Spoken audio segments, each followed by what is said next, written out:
Hello, my name is Chloe, welcome to my channel and welcome to day 2 of Clodmas.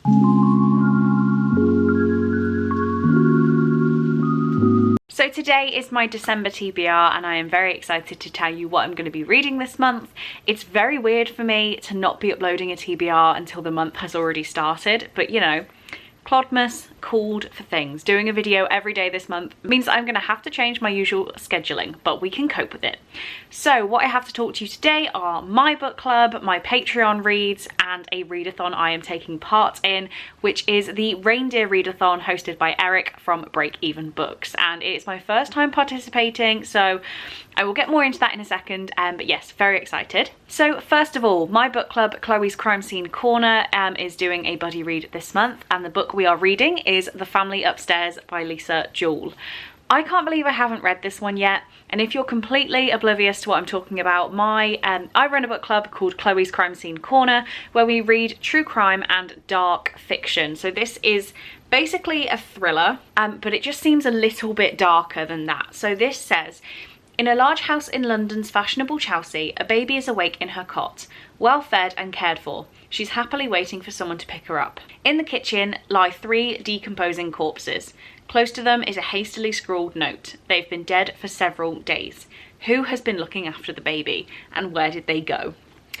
I think it sounds absolutely great. I'm very excited to read it, and yeah, I think this is going to be a really good talking point, especially reading it split up across the days. I'm sure there's going to be some high stakes and some suspense that we can get talking about. Next up, we have my Patreon buddy read, and that is where the top 2 tiers of my Patreon vote on a book they would like to read with me in the month.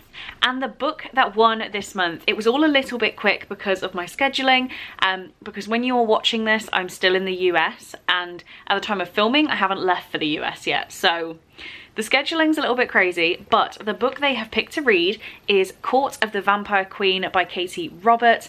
This is a relatively recent release, and this is vampire smut, as far as I'm aware. It says 3 powerfully alluring vampire men and 1 queen to rule them all. Katie Roberts is the author of books like Neon Gods and Desperate Measures, and if everyone remembers me reading Desperate Measures, it's with Daddy Jafar. They go quite far. This says, all Mina ever wanted was to escape her father's control. Half human, half vampire, she's lived eternally torn between 2 worlds, never fully experiencing the pleasures of either, until her father chooses her as the pawn in his latest political move, gifting her to the darkly powerful and dangerously seductive Malachi. I'm very excited about this one. And the next thing that I need to read this month will be my Patreon TBR jar pick. If you are keeping tabs on my reading, I will not have read the TBR jar pick for last month, but I am incorporating it into this month anyway. So it is time to pick a new book, and this is the top 2 tiers of my Patreon. La Push Beach and the Cullen House. They pick a book from my unread TBR, which I then pop into this jar and will get read in the month when I pull it out. So, well, that's the plan. The book this month is this one. I'm actually really scared. Don't, is it? This is Becca's pick, which is Destination Anywhere by Sarah Bernard. Okay, so it was really struggling to focus, but this is Destination Anywhere by Sarah Bernard, which has been picked out by Becca. And Becca gifted me this book. I have been meaning to read it for the longest time, and I have just read another Sarah Bernard book back in October, so I need to pick up the pace with her books, really. I've been neglecting them for a while. But this has a very short blurb. It says, after spending her school years bullied and alone, Peyton King is determined to finally find her happiness. With nothing but her sketch pad and a backpack, she buys a one-way ticket and gets on a plane. And yeah, I have very, very high hopes. And there are some pretty cool drawings in here. So thank you, Becca, for adding a lovely, hopefully easy read to my TBR. Oh, I should probably mention as well, so I am obviously hosting my own readathon. I'm hosting the LDR-a-thon, which is running from the 5th to the 11th. That TBR will be in a separate video coming to you tomorrow, I believe. So I'm not missing that out. There is a whole other week of reading that I need to do. But moving on to the readathon that is in this video, and that is the Reindeer Readathon. And as I said, I have never participated before, so I have all my notes and hopefully I tell you everything. But this is a readathon lasting over the month, and it's hosted by Eric from Break Even Books. I have been allocated to Team Snowflake, which is hosted by Noelle, so I'll make sure all of that information is in the description, along with Eric's announcement video if you would also like to take part. But there are 9 prompts and some bonus challenges that I've incorporated in throughout the prompts. So let's just see what I'm going to do. Excuse me if I'm looking down here, I need to read the prompts. So the first prompt is Dasher, and that is finish a series or pick up a book that you started and put down. So I have gone for Words in Deep Blue by Kath Crowley, and I very arrogantly said that I'd caught up on my TBR, and this is one that has been picked up and put back down for literally months. I've only ever got a few pages into it, but I'm counting it as one that I keep starting and not finishing.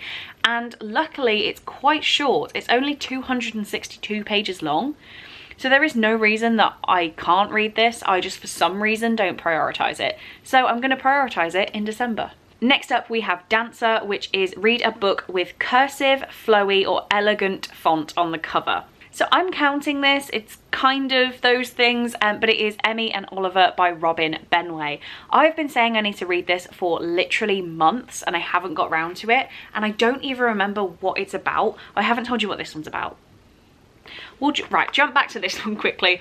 This is about Rachel, who has a crush on Henry, and the day before she moved away she tucked a love letter into his favourite book in his family's bookshop. She waited, but Henry never came. Now Rachel has returned to the city and to the bookshop to work alongside the boy she'd rather not see for the rest of her life. As Henry and Rachel work side by side, surrounded by books, watching love stories unfold, exchanging letters between the pages, they find hope in each other. And I just think it sounds lovely, and I don't know why I haven't prioritised it. So back to Emmy and Oliver. Sorry, that was... I don't know how I'm going to edit that. Just cope. Please cope. Emmy and Oliver were going to be best friends forever, or maybe even more, before their futures were ripped apart. But now Oliver is back, and he's not the skinny boy next door that used to be Emmy's best friend. Now he's the boy who got kidnapped. A stranger. A totally hot stranger. With a whole history that Emmy knows nothing about. But is their story still meant to be?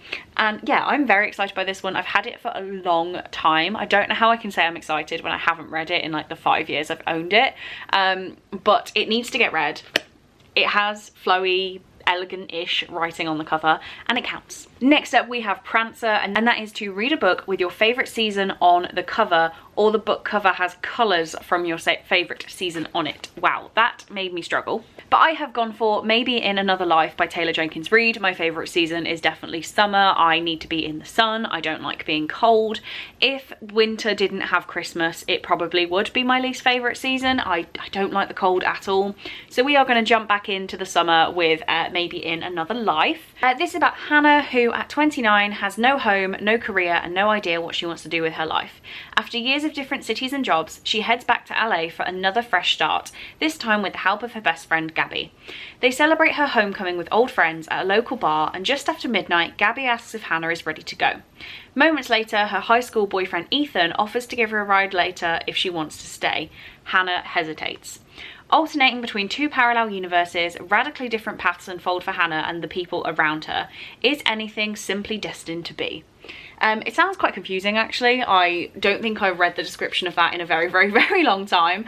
But I am intrigued by it, and it definitely feels summery to me. Which actually all of the books so far are very like summery feeling, and I'm fine with that. I'm fine with that. Next up we have Vixen, a book you want to read but you think it might be overhyped. And this is where I'm going to combine one of the bonus prompts, which is, where has it gone? Christmas Carols, and that is to read an audiobook. So the book I've gone for is The Dead Romantics by Ashley Poston. And I have nearly bought this book twice now, just on the cover, and I've seen it hyped, I've seen it on the TikTok tables in bookshops, and that is what's making me panic that it's overhyped. Saying that though, the audiobook is on SCRIBD, SCRIBD, so I'm going to give it a go. I'm going to hold back my expectations, and I can't tell you what this one's about because quite frankly I have no idea. So I'm going to give that one a go. And I always forget to mention, but guys, I do have a link down in my description for SCRIBD if you would like a free trial. I believe it's 30 days, and if you take part in that free trial, I also get some time free on my SCRIBD subscription, and it supports me being able to listen to audiobooks, so I do really appreciate it. But yes, sorry, segueing into that, I'm going to be reading Dead Romantics. It looks cute from the cover, but I think it might be quite hard-hitting. I have no idea. I'm going in blind. Next we have Comet, and that is to read a book with an astronomical word in the title. So sun, moon, star, sky, things like that. And I have gone for a book I've had for the longest time, and that is Harley in the Sky by Akemi Dawn Bowman. And this is about a girl who likes doing trapeze. But obviously we have sky in the title. Harley has dreamed of being a trapeze artist for as long as she can remember. With parents who run a famous circus in Las Vegas, she spends almost every night in the big top watching their lead aerialist perform, wishing with all her soul that she could be up there herself one day. After a huge fight with her parents, who continue to insist she goes to school instead, Harley leaves home, betrays her family, and joins the rival travelling circus. Yeah, I mean, it has sky in the title, and I've been putting it off for a while, so here we go. So next is Cupid, a book with your favourite trope in it, and I really struggled here because I don't even think I specifically have a favourite trope. I have tropes I like, but not particularly a favourite. So I've gone with one that I feel like could potentially be a favourite. I'm going to be reading The Boy Most Likely To by Huntley Fitzpatrick, and this is a book about a girl who falls in love with her brother's best friend, and brother's best friend, best friend's brother. It's definitely a trope I enjoy. Again, very summery, this book, but never mind. This is about Tim, who was the boy most likely to get into trouble, get drunk, and definitely not make something of his life. Alice was the girl most likely to, well, not date her little brother's baggage-burdened best friend, for starters. For Tim, it wouldn't be smart to fall for Alice. For Alice, nothing could be scarier than falling for Tim. But Tim has never been known for making the smart choice, and Alice is starting to wonder if the smart choice is always the right one. It's just like a not meant to be together, but just perfect romance for teens, I'm sure. So this ticks off my favourite trope. I have no seasonal books in this TBR. Okay, next up we have Donna, read a book you want to read but you're not a fan of the cover. And I'm going to be combining that with the bonus prompt, that is Christmas Lights, read an ebook. And I'm going to be picking up The Right Kind of Unexpected by Raina York. This is a book on my ebook, my NetGalley TBR, and I'm not a massive fan of the cover, but these people's feet are really freaking me out. Like, first of all, actual toes, and then the guy's trainers are very like circular. I don't know, I don't like the cover. The feet are unnecessary, but I am reading this off my phone because I have forgotten what this is about. As I said, I've got it on NetGalley. I'm definitely past the day it came out. Do I ever keep up with NetGalley? Not really, but this says, Tess hasn't experienced many kindnesses in her 18 years. When her boyfriend abandons her at a small town gas station, it's not a surprise, just one more crappy event to add to the pile. Without a car, money, or cell phone, her options are limited, and calling her parents isn't one of them. So when the family that owns the station throws her a lifeline, she grabs hold. Because even the worst situations can have a silver lining, and this one is a town called Jasper Creek, a diner everyone calls Earl's, and a young mechanic named Colton Reed. The love interest is called Colton. If anyone doesn't know, Cole's full name is Colton. I'm here for it. We don't need to hear more. That might be book number 1 of the month. Who knows? Okay, nearly at the end now. We have Blitzen. Use a random number generator to find a number between 0 and 9 and find a book that ends in this page number. You are gonna have to trust me. I'm pulling all the trust. I did this because I wanted to plan my TBR. So the number I got was 3, and then I looked through the books I wanted to read, and there was a very nice tie-in, because I will also be ticking off the final bonus prompt, which is Christmas Star, read a book over 500 pages. This book has 613 pages of story. The story finishes on 613, and that is From Blood and Ash by Jennifer L. Armentrout. This was my Patreon TBR jar pick for last month, and I said I wanted to go and read it. I wanted to sit down, annotate, have a really good time with it, and I'm not going to get time to do that in November, so I'm preempting this on to December. It fits the prompt. It's a very long book and it ends in a 3. So I won't go into this one again. I feel like it's quite hyped anyway, and I did talk about it in last month's TBR, but that is ticking off Blitzen. And the final reindeer is of course Rudolph, and that prompt is to start a new series.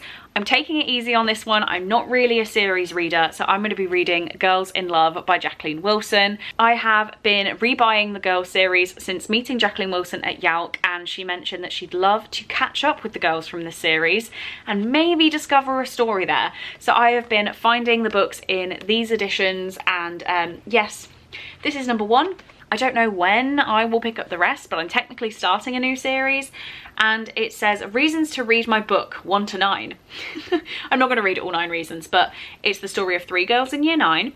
You'll learn all sorts of secrets. Ditto, oh, about me. Ditto my best friend forever, Nadine. Ditto my equally best friend, Magda.